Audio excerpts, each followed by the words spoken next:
Okay, welcome back. My name is Dr. David Kunashko. I'm a chiropractor and the Director of Education and Training at Meditech International. We manufacture Bioflex brand of low-level laser therapy photobiomodulation devices for healthcare professionals and for at-home use. A bit before we get started, all the webinars are recorded so that even if you don't have time to watch in entirety, or if you want to rewatch, or for future webinars, if you want to watch but can't attend, as long as you sign up for the webinar, you should receive an email that has a link to watch it again on YouTube. Sometimes we get the odd glitch and someone may not receive that link. And if so, then you can always just email myself or the company and we'll make sure you get that webinar for sure. So I thought this topic would be interesting for a lot of different people, for not just for athletes, but for anyone that does some weight training, or if you treat, if you're a practitioner and you treat patients that play different sports or do weight training, that kind of thing. This type of information can be very helpful. Because we all know that the go-to therapy for most athletes is ice. And the research behind that is quite questionable. And it's really done not because these athletes know or feel that it's well-researched and effective. They just do it because it feels good and they're used to doing it. They'd be very surprised if they actually knew the real evidence. And so that's my goal today is to portray that evidence and understand what the benefits are of cryotherapy. There is some for sure, but when you compare that to photobiomodulation or low-level laser therapy, it really pales in comparison. So on that note, why don't we get started? If you have any questions along the way, type them in the Q&A box. The chat box is more just for generalized comments.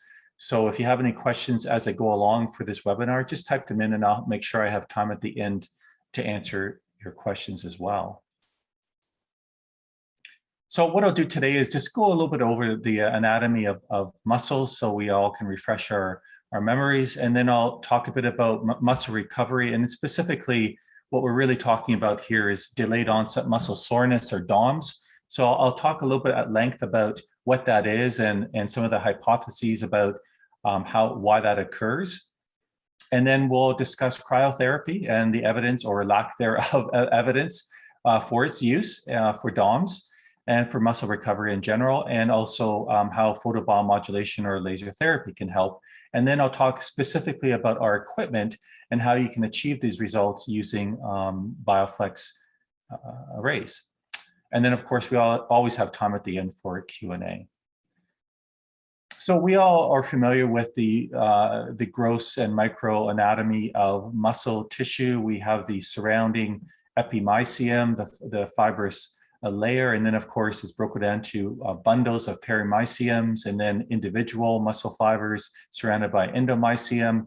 Then when you look at these individual muscle fibers, they're formed of myofibrils. And then when you look really closely, we all can remember from our education about actin and myosin and Z disc and H zone and so on and so forth.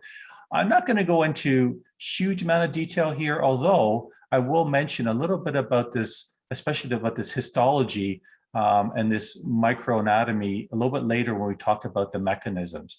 So just to refresh your memory, this is what skeletal muscle fibers and muscle tissue is comprised of in the human body. So muscle recovery is a critical part, obviously, of sports and physical training. When you exert yourself physically, obviously, there's going to be several things that are going to occur in your body to help you recover. So if you're lifting weights, and especially weightlifting, this is where we see a lot of DOMS. It puts stress on the muscles. Specifically, the stress ends up oftentimes causing some soreness afterwards for a day or two, or sometimes even 3. And this is known, of course, as delayed onset muscle soreness, or DOMS. So when you exercise for a long period as well, of course, you can put pressure on your skeletal system as well. So that needs to be addressed. Lactic acid can build up. And so part of the recovery process, of course, is to clear lactic acid. That's where techniques like massage might be helpful, fluid recovery, those kinds of things to maintain a normal blood pH. So what happens in your body during recovery, muscle recovery, will technically vary on each individual and of course the specific nature of what it is that you're actually doing. But in general, of course, what we tend to see is muscle fibers need to rebuild. So during recovery, these fibers will heal stronger than before the exercise, which in turn makes you stronger. So that's obviously one of the points of doing exercise, is to increase your strength. Of course, there is restoration of fluids. You have to make sure that that's done appropriately. And everyone is aware about proteins. And nowadays it just seems like protein, protein, protein, protein, protein. And, you know, it's all about consuming protein, but there's other nutrients that are critical as well. But protein synthesis, it does need to occur for your muscle tissue to properly recover as well. There's a study published recently by the National Institute of Health, and it stated that muscle protein synthesis in humans goes up by 50% 4 hours after intense resistance training. So that's a huge amount of metabolism for protein synthesis. So that's kind of why a lot of these athletes and weightlifters will try to consume a lot of amino acids and protein and the building blocks of protein, because they know that the body does ramp up into high speed for protein synthesis. So now I'm going to talk a little bit about delayed onset muscle soreness, because DOMS is really what we're talking about here. So the exact pathophysiological pathway is still not really clear for DOMS, but the primary mechanism that's currently accepted refers to ultrastructural damage of muscle cells. And I'll talk a little bit about what that is. And that's usually due to eccentric exercise and oftentimes doing exercises that you're not familiar with. So that could be a weekend warrior kind of scenario, or specifically, let's say you haven't played tennis in a while, or you haven't played soccer in a while, or very specific sports where you go out and play them and then you're sore the next day.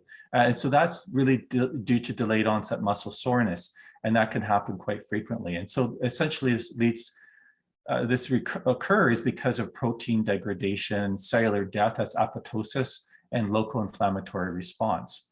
So we all know what concentric contraction is, like doing a biceps curl.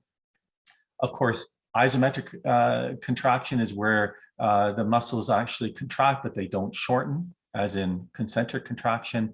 And eccentric is where you lengthen the muscle under stress. And that's the one that seems to evoke delayed onset muscle soreness the most. So during eccentric exercise, the external load is under some conditions greater than the force generated by the muscle fibers under concentric conditions. So the muscle fibers are actively lengthened. So this actually causes issues because the muscles produce more force at the same angular velocity than during active shortening. So during eccentric exercise, what happens is predominantly fast twitch motor units, which are called type 2, are more easily damaged than type 1, and they're recruited more during eccentric loading. So overall, the potential mechanism induced by eccentric exercise that leads to DOMS is due to higher muscular forces produced by less active and more damageable, if that's a word, type 2 muscle fibers. So it's really because of the recruitment of type 2, they're in a sense more prone to damage under greater tensile strength. So during sporting activities, there are no isolated eccentric contractions that induce a pure eccentric overload. So if you're just doing your regular running routine, you're not going to see DOMS typically, right? And that's because you're not purely doing eccentrics. It's a combination of eccentric, concentric, and so forth. So instead, during sports like running, change of directions, jumps, that kind of thing, eccentric contractions are shorter and part of the entire stretch shortening cycle, involving more time and concentric contractions. So you're not going to really see DOMS. DOMS could also develop under submaximal conditions, under moderate load conditions, particularly after when you're doing exercises that you're not familiar with or not really well coordinated to do, you might say. So using muscle groups that you don't normally do. And we all know that feeling, of course, when we go out there and exercise and do something where we haven't done that for a while. So injuries and overload to the skeletal muscle in sport are common sports injuries. I don't need to state that really. there's an overall incidence of 10 to 55% of all sports injuries. In competitive sports, muscle injuries and overload are responsible for a loss of training or competition days. So that's why it's critical that if you do these activities or you treat athletes, they want to get back to their activity as soon as possible. They want to recover as soon as possible, which is why you want to do what you can to help them. Of course, they're going to gravitate to ice. Whenever you see LeBron James, whenever you see these athletes, they're in cryotherapy baths, and we all know that there's a new big thing about going in cryotherapy chambers and all the rest of it, cold showers. There are certain benefits to that. The science is coming out, but when you're talking specifically about muscle metabolism, recovery, reduction of inflammation, you'd be surprised that the evidence doesn't point to these ice baths and cryotherapy. So DOMS describes an entity of ultrastructural muscle damage. The progression of DOMS can be caused obviously by eccentric muscle contractions or these unfamiliar forms of exercise.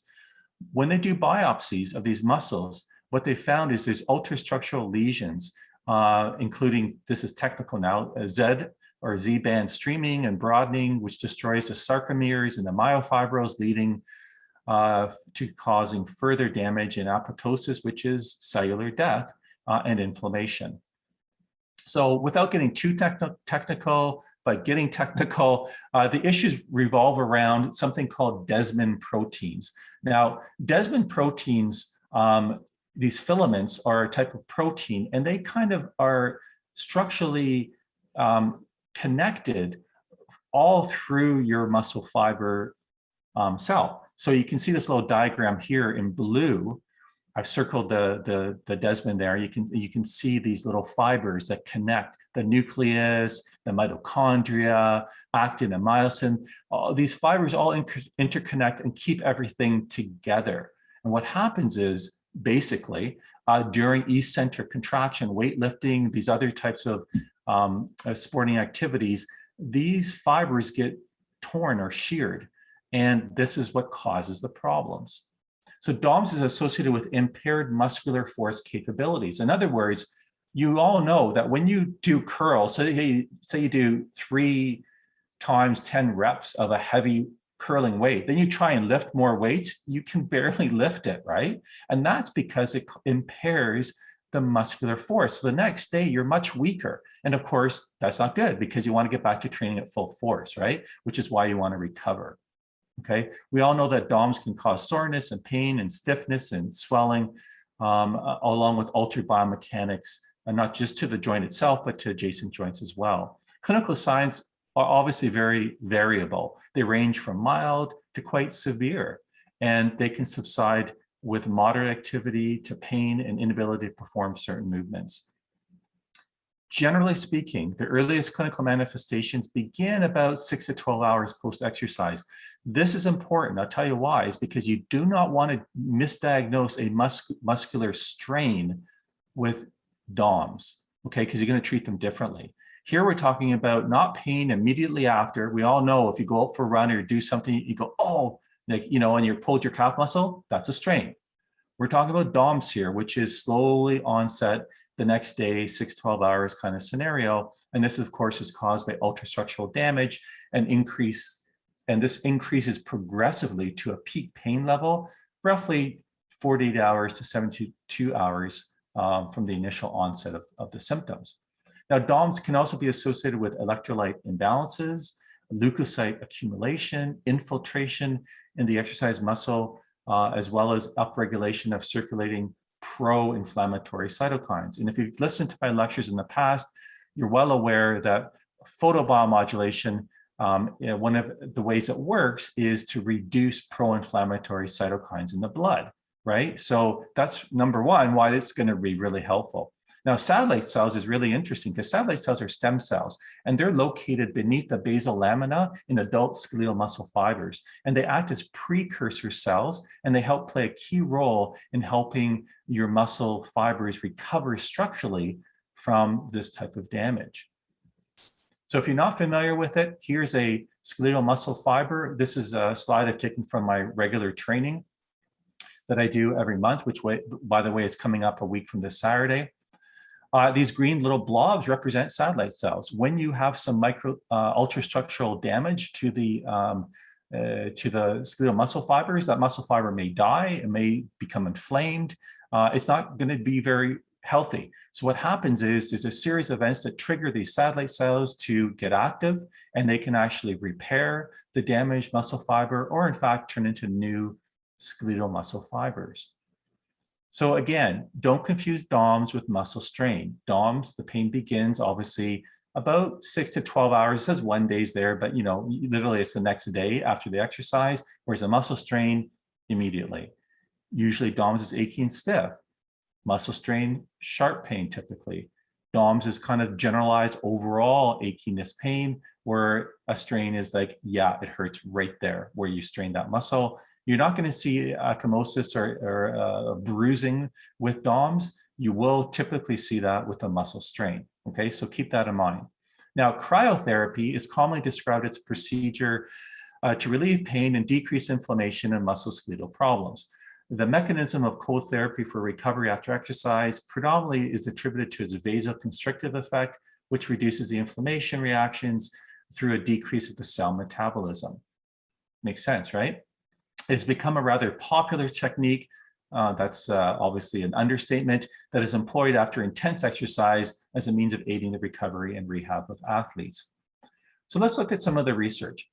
This particular paper published in 2020, I try and get current stuff as much as possible, looking at the effects of cryotherapy on athletes' muscle strength, flexibility, and neuromuscular control. It's a systematic review. So in other words, they looked at a whole bunch of papers. I don't know what is 20 or 30 papers.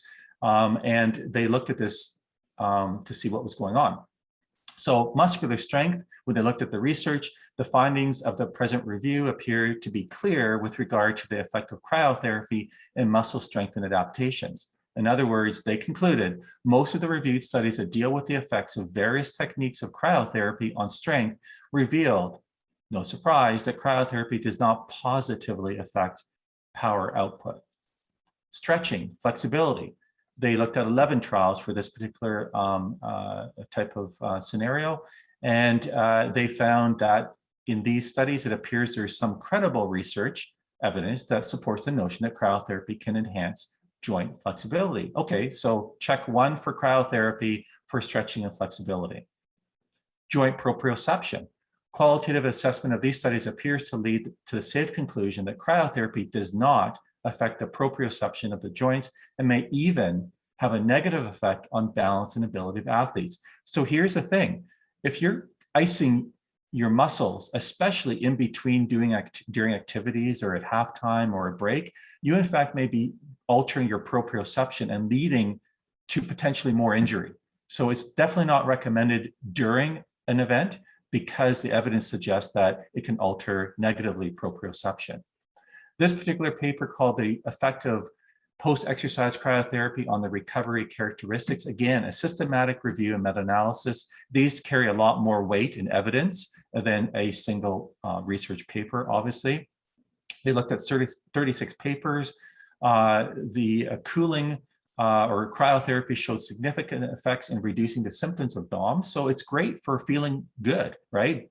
Ice makes you feel good in a sense of reduction of pain up to about 96 hours. And it also, the ratings of perceived exertion compared to passive control intervention. So what they're saying is that it does seem to have a subjective improvement when you're going to use ice. Now, CWI, that's cold water immersion, that seemed to have the overall best effect. In other words, if you're going to do cryotherapy, you're best to put your body in a cold ice bath compared to just an ice pack, for example. But to sum up, if you look at the overall evidence that they found in this paper, the mean temperature that seemed to have the best effect was around 10 degrees Celsius, so about 5 to 13 degrees Celsius. They reported the suggesting cooling time to alleviate subjective symptoms in and around 13 minutes. Okay, so that's really important, because do not be sitting in that ice bath for longer than 15 minutes or so. Then you actually might start to do some damage. However, and this is the most important part, is that there is no evidence that cooling affects any objective recovery variables in any significant way during 96 hours of recovery period. In other words, ice makes you feel great. Okay, nothing wrong with that, but there are some warnings with ice, and if you're doing it to actually help physiologically, it's not happening. Sorry for the sound effect. Okay, this particular paper looked at topical cooling or icing, and actually they found that it delays recovery from eccentric exercise-induced muscle damage. So what they did here was the study examined the influence of topical cooling. So this was not an ice immersion, it was ice on top of muscle. And they looked at muscle damage markers and hemodynamic changes during recovery from eccentric exercise. Unexpectedly, or expectedly, greater elevations in circulating creatinine kinase, MB, and myoglobin above the control level were noted in the cooling trial during 48 to 72 hours of the post-exercise recovery period. So subjective fatigue feeling was greater at 72 hours after topical cooling compared with the controls. And removal of the cold pack also led to a protracted rebound in muscle hemoglobin concentration compared with controls. Measures of interleukins like 8, 10, and interleukin 1B and muscle strength during recovery were not influenced by cooling. In other words, the anti-inflammatory effect was not significantly improved. So these data suggest that topical cooling, a commonly used clinical intervention, seems not to improve, but rather delay recovery from eccentric exercise-induced muscle damage. All right, this is the laser therapy webinar. So what does laser therapy do and how can it help? If you're new to my webinars, you may not be familiar with this particular diagram. If you've seen some of my webinars, I oftentimes show this. This goes and shows the overall mechanism what laser therapy does. If you look at the light penetrating into a cell, it has an impact via photochemical reactions on the electron transport chain or the respiratory chain, causing increased ATP production, a short spike of ROS or reactive oxygen species, which causes cytoprotective signaling and helps cells recover from inflammation. It also releases nitric oxide into the extracellular fluid and can cause vasodilation, and it can increase the perfusion of calcium in and out of a cell. So laser therapy, based on the evidence, and there's a lot of it, can positively affect growth factors, which of course are important for tissue regeneration, reduction of scarring, and hastening recovery. It can help with proliferation of certain interleukins and helps with the inflammatory response. And this helps with pain and swelling. It also can help with angiogenesis and cell signaling through production of increased ATP, cyclic GMP, as I mentioned, ROS, and calcium flow as well. So these are all mechanisms of how laser therapy can be helpful, especially when you talk about what's happening in delayed onset muscle soreness. The other thing that's really interesting is they've done a lot of research on laser therapy and muscle regeneration. This particular paper, and I talk about this during training as well, they compared control muscle fibers to muscle fibers that were irradiated with red light in the wavelength of around 630 nanometers. And what they found was, it's hard to see, but there's little tiny specks. You can see a lot more of those specks on the laser treated muscle fiber. Those are stem cells, or those satellite cells I mentioned earlier. So what they found is that when they irradiated skeletal muscle fibers, there was about 4 times as many stem cells or satellite cells compared to the control. So it actually increases the metabolism of these stem cells in order to reproduce and be more available for actually helping repair. Some of the evidence on photobiomodulation now, compared head-to-head to cryotherapy. This particular paper published in 2017. The title is, Does PBMT, is it better than cryotherapy in muscle recovery after high-intensity exercise, a randomized, double-blinded, placebo-controlled trial? So what they did there is they looked at different forms of photobiomodulation with or without cryotherapy or on their own. And they used LEDs. So those of you who think laser therapy is only lasers. That's not the case. That's why it's called photobiomodulation now. You can use LEDs if you know what you're doing. In this particular one, they use 34 red, 35 infrared LEDs, 660 nanometers, 850 nanometers. Those are the close to optimal wavelengths for inducing photobiomodulation. And they used a 30 milliwatt output of power. I didn't put this in here, but they achieved around 40 to 50 joules of energy in total. Keep that number in mind because that's my recommendation a little bit later on when we talk about our equipment. So they had 40 volunteers. There was a placebo group, PBM group, cryotherapy group, combined cryotherapy, then PBMT, or PBMT, then cryotherapy as well. So what they did was all the subjects performed 4 sessions of biceps curls at 24-hour intervals, during which they submitted to isometric assessment. MVC is the muscular contraction. And they also collected blood 5 minutes in the pre-exercise period and 5 and 60 minutes post-exercise. Maximal voluntary contraction, that's what MVC stands for. So a single treatment with PBMT was done. And it was applied after only 2 minutes of completing the post 5-minute maximal voluntary contraction test at the first session. The results were quite interesting. So what you're looking at here is maximal voluntary contraction of the biceps at the beginning, so they were able to do a certain amount of torque, right, in nanometers. I'm more familiar with pounds-foot of torque from like cars, a bit of a gearhead, but I guess technically we're metric, so it's torque nanometers per second or whatever. I don't know what that is. And you can see initially where you're at with the biceps curl. Then they start doing the exercise, and then they start treating it with placebo, cryotherapy, PBMT, and so on and so forth. And obviously, you want to be able to see if that makes any difference. And so what they noticed was that there's less force or torque when the cryotherapy or the placebo, which is a blue square and the black dots, were performed. In other words, when you do nothing, placebo, or when you use ice, you had less of ability to recover and have muscular contraction force improve over time, over 24, 48 hours, and 72 hours, whereas the groups using the combined PBMT or alone or with cryotherapy, they all improved over time.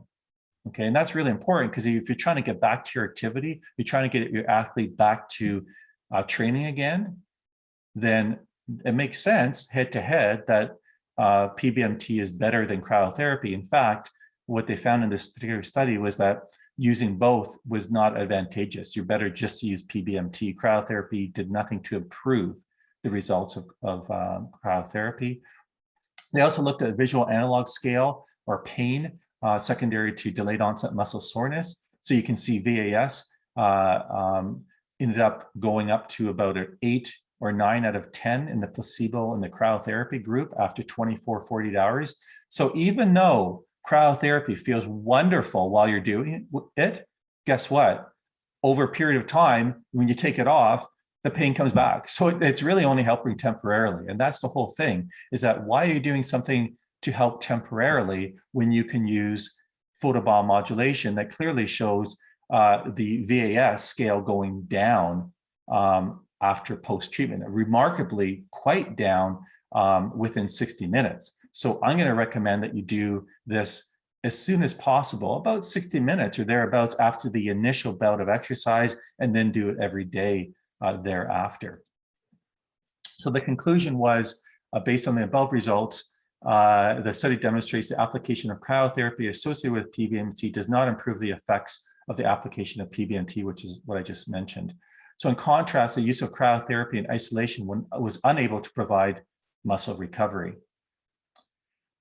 Oh boy, running out of time here. Okay, so another paper from the Journal of Sport Rehab is photobiomodulation therapy. Is it more effective than cryotherapy for skeletal muscle recovery? A critically appraised topic. And just doing a summary here, the clinical bottom line is there's moderate evidence to suggest the use of PBMT over cryotherapy post-exercise to enhance muscle recovery in trained and untrained athletes. Shorter recovery times and increased muscle performance can be seen 24 to 96 hours following PBMT application. So the strength of the recommendation was a grade B, which is very high to use photobiomodulation over cryotherapy. So let's get into how are you going to use our BioFlex equipment. For this type of application, you don't need to use the laser probe. We're just going to be using the dual array, which has superluminous diodes, are similar to LEDs, a little bit more powerful, and they have red and infrared output. So in order to accelerate muscle tissue healing and reduce inflammation and help with overall muscle recovery, I'm going to recommend that you do treatments daily and specifically right after the exercise. So maybe an hour or so thereafter, you can see how that really does help. Remember that you can do this with respect to weightlifting, eccentric exercises, and intense exercise, and especially for athletes that are doing activities that they're not used to doing as well. Treatment should be initiated, as I mentioned, within a few hours, preferably within an hour of the activity if possible. And again, I'm going to recommend treating 3 to 4 days after exercise. So I'm going to recommend about 40 to 50 joules at each location. And you're going to apply it to all the different muscle groups that are involved. So this will require several placements of the array. And again, no laser probe is required. So one example is if you have the dual 180, you're going to set it to continuous wave. For the red, you're going to set it to 50% power, which gives us about 22.5 joules of energy. For infrared, you're going to set that at continuous wave, 30% power, and that gives you about 27 joules of energy for a total of about 50 joules of energy over that one area. So in this case, it's 2 minutes over the muscle tissue before you move it to the next location. Another example, if you have the dual 240, which is our larger array, has more power output overall. So you're going to set the red to 50% power. You're only going to treat for 45 seconds in this case, which gives you the same amount of energy as the previous example, 22.5 joules. And the infrared, again, set it for 30%, but change the time to 45 seconds. And this will give you 27 joules for a total of about 50 joules. Okay, so it's squat day today. Not for me because I don't do weightlifting. I probably should, right? But I do other things. Okay, so today's squat day. That's great. You're going to do your squats, and guess what are you going to do? Well, within an hour of treatment, you're going to apply the arrays up and down the quadriceps muscle. Now I'm 6'5", so my quad is longer than maybe someone that's 5 foot tall, right? So you might have more placements for a taller person. If they're really muscular, which is not me, then you might have more placements as well. But you want to make sure you cover the entire quadriceps from its origin to the insertion. Okay, so that might take 4, 5, 6, I don't know, depends on the size of your body or your patient's body. So again, I'm going to customize the protocol. So you might have 4 to 8 placements, and the total treatment time is going to be around 8 to 16 minutes if you have a dual 180, and about 6 to 12 minutes for the dual 240. Now that's total treatment time to treat the entire quadriceps. So when you think about it, it's a quick treatment. And what I'm saying here is that if you work with athletes or you work with sporting teams or whatever, you want to promote this, is have the athletes come by or go to the arena or whatever and do this. It takes like a fairly short amount of time to treat these athletes. I mean, you could charge $10, $20, whatever it is, whatever makes sense. $10 might be a little on the cheap side, but you know, it's a good way to improve your return on investment and help your bottom line as well. So this is what the protocol would look like. I saved it as a muscle recovery protocol. In this case, I did quads. I chose the dual 180 and 4 placements. If you have the newer software, it's pretty similar. There's not a whole lot of differences there. So just to see what it looks like, I have 8 number of steps. Remember, I'm going to have red, infrared for each step and 4 placements. So the first step is 50% power, continuous wave, 1 minute duration. And then the second step is dual infrared array. Remember, that's continuous wave, now 30% and 1 minute. So I'm going to repeat that now up until 8 steps to do 4 placements over the quads. So that's what the protocol would look like. You would customize that in. You can do it for your hamstrings, your biceps, your deltoid, whatever muscle groups you're doing eccentric loading training on, and you can treat those areas. I didn't put in the parameters if you have the personal home system. It would be pretty similar to that. This is more of a focus on our professional equipment. But if you do have that interest and you have the personal system, which by the way, would be a great recommendation to loan out to athletes to use, then you can also set that up as well. It's pretty simple to do. Okay, wow, we went through half an hour pretty quickly. Upcoming trainings this Saturday, live from Dusseldorf, Germany. That's where I'm going to be unfortunately in Germany, because now they have like crazy COVID there. But I'm going to a conference there, but I will be doing it live from Germany, live to you, wherever you may be, on November the 20th, a Saturday, 9 to 4. If you haven't signed up, you can still do so. And then we have another live online training in December. And note that we're going to be doing our first in-person live training back in Toronto in January. So if you're interested in coming to Meditech, seeing what we're all about, enjoying a full day of training, then I encourage you to sign up for that event as well. Don't forget, we have a aging and cosmetic advanced training on December the 4th. Guest speakers are Dr. Ben Ewan from Halifax, Dr. Slava Kim, our clinical director, and myself. And I'll be talking about everything from acne, skin lesions, aging, in general dermatological problems, and just helping overall with wellness of the body.